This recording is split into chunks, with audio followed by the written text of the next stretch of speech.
Start na ba? Kanina pa. Wala ba tong mga ganyan? Walang ID to? Walang good evening. Oh, Wala. Oo. So, sino kaaway mong director? Hala, wait! Hindi ko alam na nagro-roll na. Wala akong kaaway. I think dahil alam ko na may mga stories na ganyan before, I try to not be a person na nang aaway. I don't know. Pero may nag-aaway sa'yo? Di naman nang-aaway sa akin. Pero a feeling lang of, para ba? Mas peacemaker vibe yung presence ko sa production. I think. You think? I think. I'm not sure. You've confirmed this? No. Okay. Ano lang siya? Sa brain. Sa brain? Oo. Kasi di ba ang chaotic ng production, tapos ayokong mag-ambag sa pagka-chaotic niya. Ikaw ba? Paano ka chaotic ako. Seryoso ba?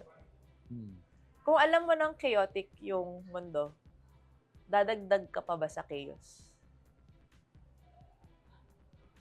Yes. Talaga? May I ask why?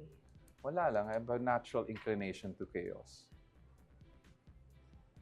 Really? Oh, kaya nga nasa pelikula ako eh. That's how we met. Shucks. Oo nga. Oo nga.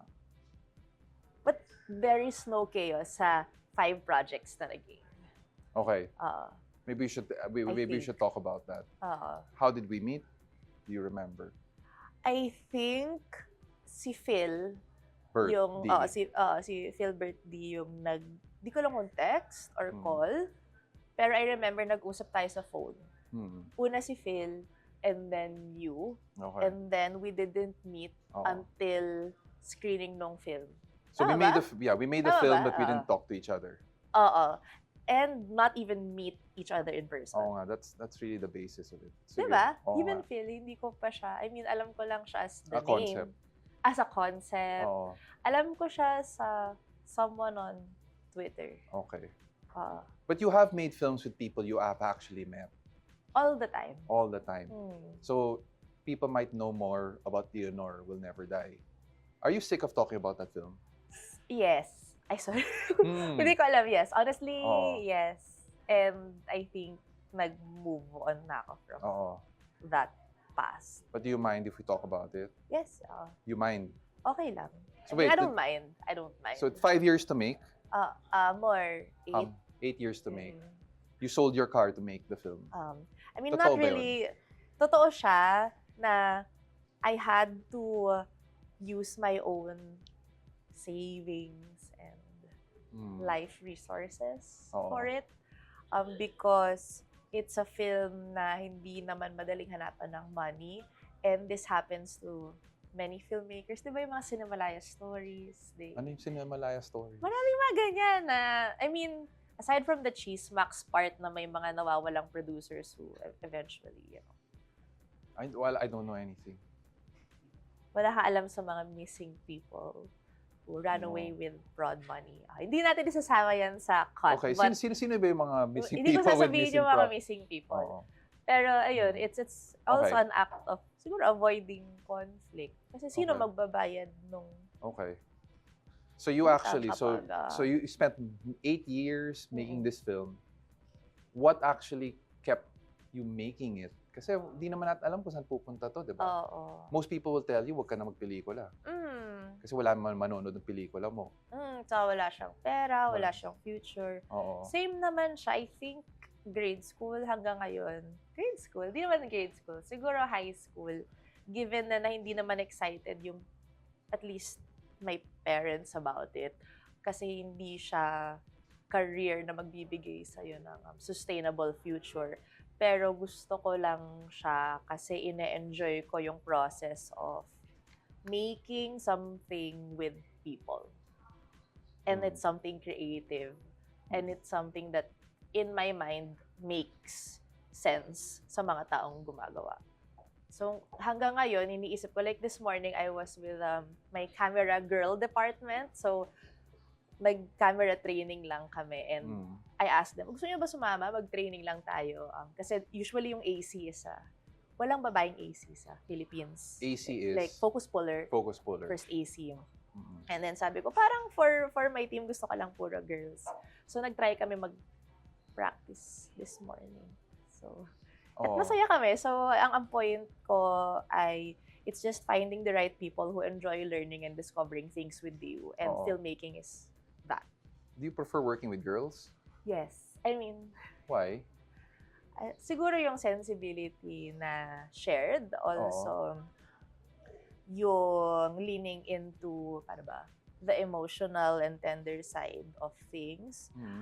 Also, the care that they give is kind of, parang different siya. Yung the nurturing nature of women is so felt, especially sa camera operating.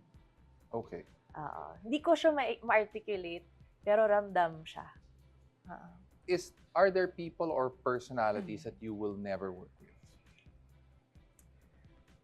Never. Wala naman ata akong never. Even the person na nakwento ko sa'yo, I would always, kung may chance, I would still work with people na natatakot ako off. So, yan. Okay. But you would avoid if you could? Not really avoid. It's more of if they still get me. I like it kasi space siya for growth. Just to be, because we're talking in public here, alam mo naman, artificial, it's not as if hindi naman tayo nagne-name ng people. Yeah, no, but basically, you're not just a director or cinematographer, you also work on other people's sets in commercials, correct? Yes. Okay. Or other films, let's put it that. Films, you work for other filmmakers, I work for other people. Most of the time, siguro 80% of the time. Okay. Kasi twice lang naman ako nag-direct ng feature. And the shorts, I consider them like personal projects, so they're not really. So, but you encounter many people in film. Not many people, So. And then, so you're saying, wala. Well, you will work with anyone. I think I will work with. Baka kasi sinasabi ko lang siya pero hindi totoo. Inisip ko, sino yung for you? Sino yung hindi mo gusto maka-work? Marami. Seryoso to? Yeah. Isa. Hindi naman nila isasama sa edit eh. Sinong isa?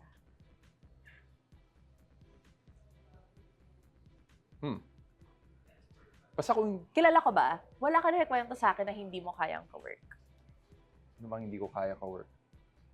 Ganito na lang. Kung hindi ko gusto yung trabaho mo, I will probably not work with you. Okay, gets ko na. Sobrang gets kita dyan. Yes. I think, Kasi it will be it will end in tears. Oh my God. Gets ko na yung sinasabi mo. Oo nga. Okay. I guess, I'm the same pala. Yeah. But not, siguro recently, no. Because before, I would actually work with people because I like them, but not necessarily like their work. Ako na yun, hindi na. Now I'm nearing my 50s, I won't work with people whose work I don't like. Shucks. Oo nga. Sorry, babawiin ko yung sinabi ko. Well, siguro I would work, but not as a key staff. Okay. I would work as siguro. Wait, ang sama nito pakinggan. I would work as, cam-op, editor, writer. Okay. They're not key staff. Para I'll do it. Oh my God, it sounds so bad. I'll do it as a job. Because I love production work. And I would do it as a job. Okay. I hate production work. Okay. Kasi boring for me eh. So sitting around waiting for the camera to be ready. That's not my idea of a good time. Okay. Ito. I'm not gonna take credit for this. Galing sa producer natin to. There's an impression, actually, I see where this question coming from, na dapat maging manigaw ko at maging masungit pag magaling kang direktor. What is magaling na director? Well, I guess, kunwari, nagsa-Star Cinema Films ka na, o gano'n. Ano yung nag-define ng magaling? Kapag, alam mo, yung box office ba? Meron bang ibang batayan kundi box office? Dito? Batayan dito? I mean, dami kasi in life. Batayan. Okay. Kung walang, it's not viral. Maraming great films na hindi napanood ng maraming tao. So yes. So there is an impression even, let's say, yun nga, I mean, even the great directors of, let's say, the 70s, they're known to have big tempers. As in, really, they will get mad. I mean, So, ano yung question? My question is, do you think you have to be an asshole to be a good director? Siguro, try ko i-analyze, no? Of course, you don't have to be an asshole to be a good director. But siguro, you have to be a good leader. And to be a good leader, siguro, una magsisimula siya sa tama yung wala hindi tama parang noble yung philosophy mo sa producing the work. Yes. And I'm trying to analyze the people who are mean on set. I mean dahil lang gagaling siya sa pressure and I think mostly it's pressure. Sometimes, people in real life as a friend and then on set, ibang tao sila. And I really think it's the pressure na dala-dala mo lahat ng budget, ng crew, and you have to make something good and it parang turns you into a strict version. Ang nice ng strict na word. Yeah, very nice. Pero feeling ko nanggagaling siya doon and I wouldn't want to think na masamang tao lang talaga sila. Offset, I hope. I don't know, kasi at least yung mga kilala ko, kahit na may ganong chika na, on set, scary sila. Offset naman, they're just But I don't know about your generation kasi you're a lot younger than me. Pero there were directors that we looked up to and the stories we told about them is yung pina-makeup niya, then pinapakap niya yung set nung parang it's their tantrums and then we just say, kasi they're creatives, they're genius eh. So the bad behavior is in a way gina-justify nila. And also maybe yun na part ng legend nila na sobra silang terror. That's actually very sad and somewhat true. Na yung bakit nagsasucceed yung mga mean people and bad people. And not just in the film industry. Lalo nang wala. Diba? Yeah. At nagsasucceed lang sila. And if you ask me why, I don't know why they succeed. So, trinay ko lang i-analyze, bakit ba mean sila at bakit ba magaling sila? Siguro one aspect also ay yung standards nila. And they, hold tight to their standards. So, pag hindi ka sumasabay sa standard na yun, dun sila pumipitik. Ibang type rin yun eh. I've witnessed those types of directors naman. Have you ever lost your temper on set? Yes. Pero feeling ko, yung version ko of losing my temper is still like, nangit eh. Tapos, or ganun lang. Like fake. Hindi ko alam kung, maybe ask the people I work with, but sige. Actually, kasama namin sila na yun. Sige, hello. But nanigaw ka na ba on set? Ang description nila of galit ko ay very madam. Like, may maliit na speech na kind, na okay, quiet tayong lahat. Nagtatrabaho lang tayo dito, we need to do, very ganon. Not like violent or angry.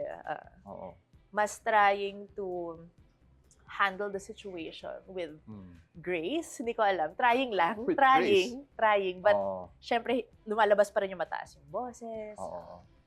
Sometimes, pag hindi ko na kaya, I need to confront certain people sa production. What's your favorite part of the filmmaking process? Yung least favorite ko. Least writing. Writing? Which you like. Well, to a degree, I like it. You like it, no? Yung least. And favorite part ko siguro ay yung production. Because you're with people and then you work together. You're making the film. You're not just writing down ideas, not just reshuffling the shots, which is post. Siguro yun. And then next, ano ba yung favorite ko? I also like it kapag may nag-resonate sa film. So, yung screening. When you watch it with an audience. When you watch it with an audience. Sa films mo nga, I mean, apart from Leonor, what seems to be the most people, to people who don't know, in the filmmaking circle, especially to younger filmmakers, I see, you seem to be some sort of I'm told you're a bit of a figurehead, parang kilala ka, idol, gano'n. No, you have many fans, that's what I've been told. That's not true. But anyway, I know a lot more, known peers. Okay. I mean, alam mo yan, wala naman akong following like my other friends. Like Love Diaz. Do you watch Love Diaz Yeah, films? yeah, I do. But iba yung nasa mind kong sinasabi ko na may following. Kunyari, sina Tonet, sina JP, sina Peterson, sina Sam Lee, like they have their... So you don't consider yourself part of Sam Lee, Peterson? Wala? Sila meron. Paano mo naman sabi yun? Wala lang. Maraming may gusto sa kanila. I mean, so on social media. Social media yung basis. Do you also, siguro, mas marami silang followers din yun? Mas marami silang audience. Mas malaki yung audience nila. Oh. Okay. Audience ng Leonor, like, 10 people. 10 people. Mama ko, lola ko, tsaka lang. But it's been a big success, Leonor. What is success, though? Ikaw, kung magsabi did you find the film kasi it won in Sundance, it was nominated for an Independent Spirit Awards.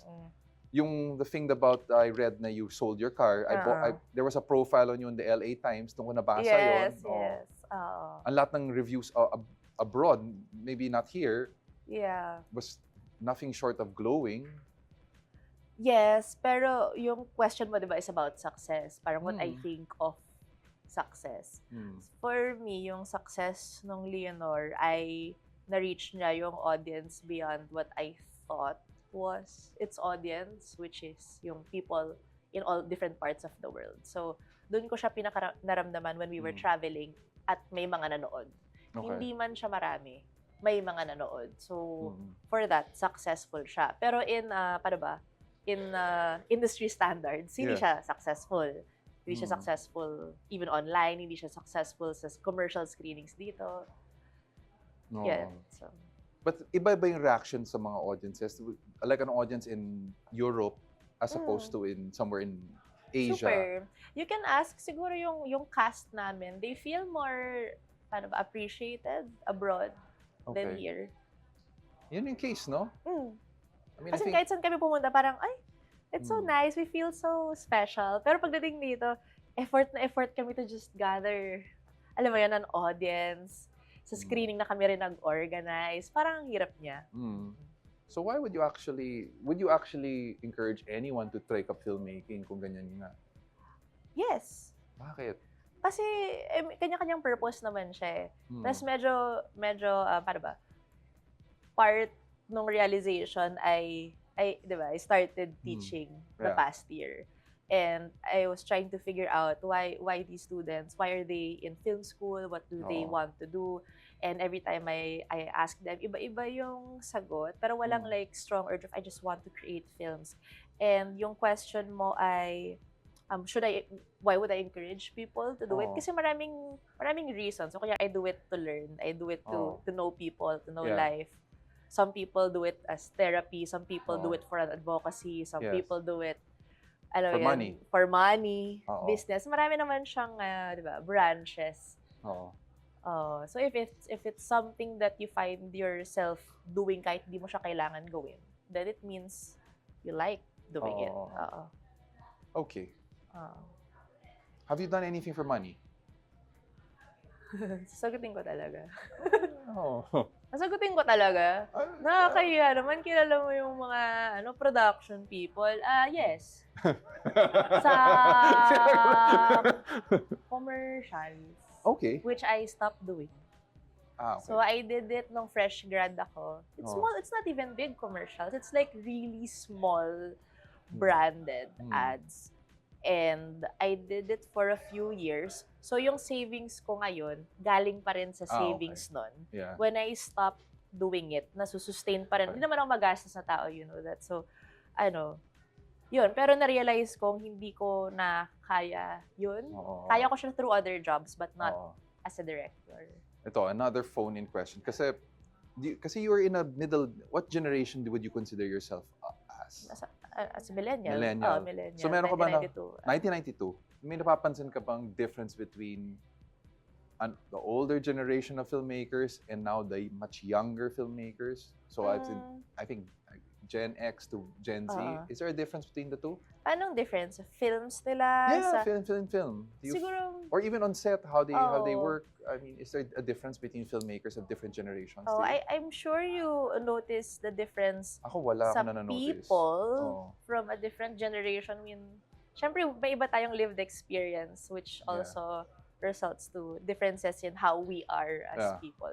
So siguro to point out kung anong differences yun, ngayon, mas aware or conscious na sila of what to, the boundaries of who is yung younger filmmakers, boundaries in keeping a safe set, also a, paano ba, di ba may EGL na tayo, very aware sila of that. Hindi katulad before na 24 hours mag-shoot. 48 hours. Okay. I mean, even more, and that was normal. I mean, recently it lang talaga siya nag-change. Parang galing mo kung 48 hours nag-shoot pa rin kayo at walang ano. And now people are more vocal and expressive, kaya nila magtanong kung feeling nila something's not right. Pag hindi nila naintindihan ang isang bagay, kaya nilang kumausap sa'yo. Before kasi may fear of, okay, nasa production ka, hindi ka pwedeng magreklamo. Pag nagreklamo ka, hindi ka nakukunin forever. Yung may fear built on if you do something, you lose your future. So ngayon, mas may understanding na sila, which I like na, alam mo yun, you get to engage closely with them. Wala kasi ako experience sa older generations kasi wala naman akong projects masyado, sa totoo lang. That's so sad. Is it sad? Nawala akong projects, yes. Sige, I don't want to ask you, I know you're making a film now, that's five years in the making, correct? But before, if we talk about that, para kasi we're talking now as you're a filmmaker, and I know your films, but for the audience, I think I want to focus on one particular work you did.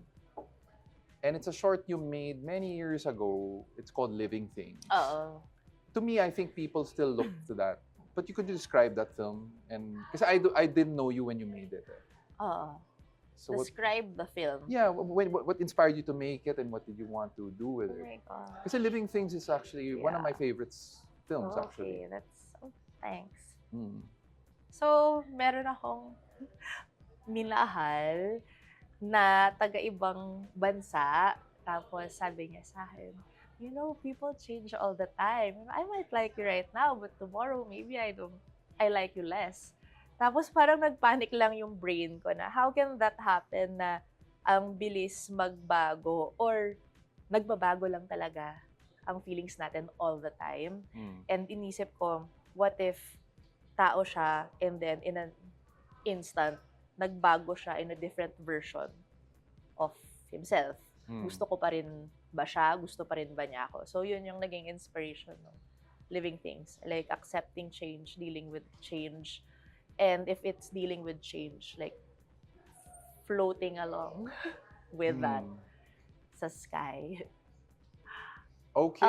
Doon siya nag-start. So it's a frustrated love story. Okay. Na, by the way, commissioned film siya ng Huawei. Yeah. So, sabi nila, gumawa ka ng film about the human condition. Ganyan. That's what they said. Yeah. The human condition. Yan yung brief? Something like that. Basta something about the humans. Sabi ko, okay, humans, people. Yan. Living things. Have you seen it lately? No. No. Do you watch your films? Yeah. I watch it. Oh, naman. I watch it, but not like after. I normally watch it after it's released. I watch along with the audience. After a while, hindi na. So, None of your films? Leonor, it's been a while. Yung mga gawa natin.